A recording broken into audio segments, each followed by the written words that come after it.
So in the wild, naked mole rats are subterranean. They live underground in a large tunnel-based system with several chambers. So they have nesting chambers as well as a toilet chamber. And we try to recreate that in the lab by making a series of cages, some small, some large, that are connected by tunnels of different lengths. We provide them with bedding material, we provide them with same sorts of food they'd have access to in the wild, and then enable them to make their own nests. They'll always establish their own toilet chamber. From a looking after them point of view, it's really good that one cage becomes dirty very quickly and the others stay quite clean. So you can maintain changing one cage regularly, and you only have to change the entire colony less frequently, which the animals like. The animals in the wild would spend their time excavating tunnels with their teeth, and obviously we provide them with tunnels and we provide them with caging because it's important for us to be able to look at and report on the health status of every individual every day. So if we have a room full of mud, the animals might be able to dig tunnels, but we can't see what state they're in. So we do provide them with different types of tube locks so that they can gnaw away at things. And the thing we provide them to enrich their environment, which they certainly don't have in the wild, are running wheels. Now, no one makes toys that are naked mole rat size, and naked mole rats are a bit bigger than a mouse but quite a lot smaller than a rat. Some of the mole rats will just be running very, very fast for very long periods of time. We don't know why different mole rats choose to do different things with the running wheels. So in terms of how naked mole rats communicate with each other, they've got a very diverse vocal repertoire. So if you go into a naked mole rat's holding room, you'll hear almost what sounds like birds because they've got this chirping noise they'll make. But they've got a whole variety of different squeaks and different chirps they'll make with each other. Baby mole rats will beg for feces from adult mole rats, and that has a particular vocalization. So it's not just random squeaking going on, there are different vocalizations that mean different things, at least if you're a naked mole rat. So within the naked mole rat colony, you've only got one female that's able to give birth, and if things are going well, she'll give birth about once a quarter. So the gestation time for a naked mole rat is about 72, 75 days. A new queen will have far fewer pups than an older queen. So in my experience, the majority of first-time mothers will give birth to somewhere between 2 and 5 pups. The record for a naked mole rat queen is 28. Here in Cambridge, we've regularly had animals give birth to 17, 18 pups. It's difficult to see exactly how many are given birth because they all look very small and pink and wriggling all together, and because they form these large nests, we don't tend to go in and disturb them. So in the wild, naked mole rats are virtually entirely subterranean, so they live always underground, and they eat tuber-like vegetables. In the lab, we give them a variety of similar type vegetables, so they get a lot of sweet potato, most members of the squash family, but they eat most things. They love banana, they like sweet things like grapes, but tuber vegetables are their mainstay of their diet.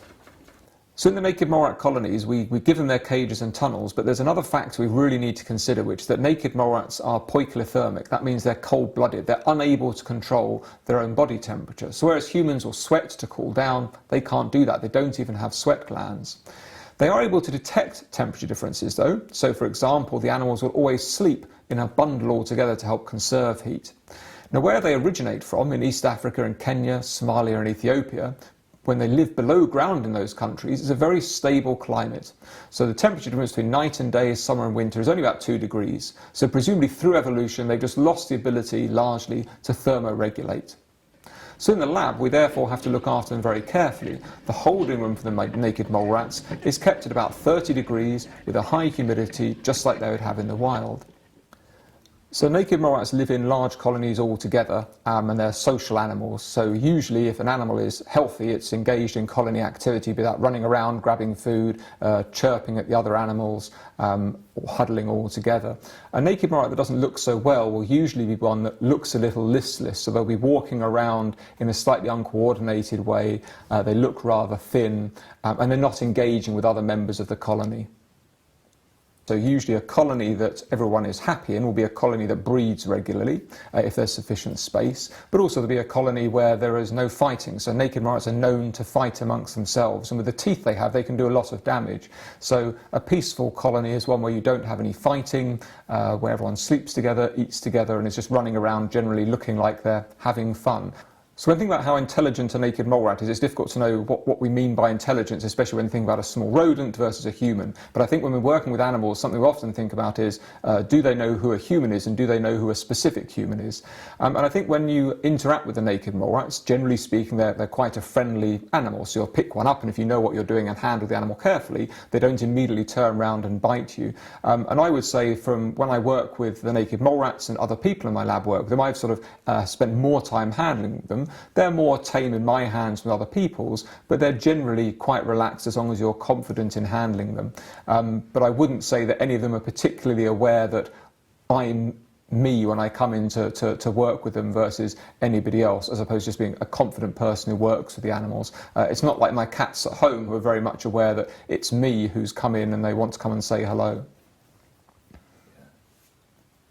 So when we decided that we're going to use an animal for research, the animal will be humanely killed and then we'll harvest the tissue that we want. So that might be, for example, certain neurons, if we're looking at how the basis of pain is different in a naked mole rat, say, compared to a mouse or a human. We might also harvest the skin cells to generate fibroblasts, which we can use for cancer research. And I think the important thing for us to bear in mind with naked mole rats is they're very precious and significant animals. They live for a very long time, and they're not as commonly available as mice. Therefore, we have to be very concerned that when we do an experiment, we do as much as possible with one animal. So we always make sure that as many different researchers wanting tissue from a naked mole rat are present to take tissue for their particular experiments. So it's not uncommon when we harvest tissue that someone may take the heart for experiments looking at cardiac resistance to problems associated with aging. Other people might take the brain. We might take certain sensory nerves working on pain. So basically we try to take as many parts of the animal as possible to support as many different lines of research. So from every animal we get as much as we possibly can out of it.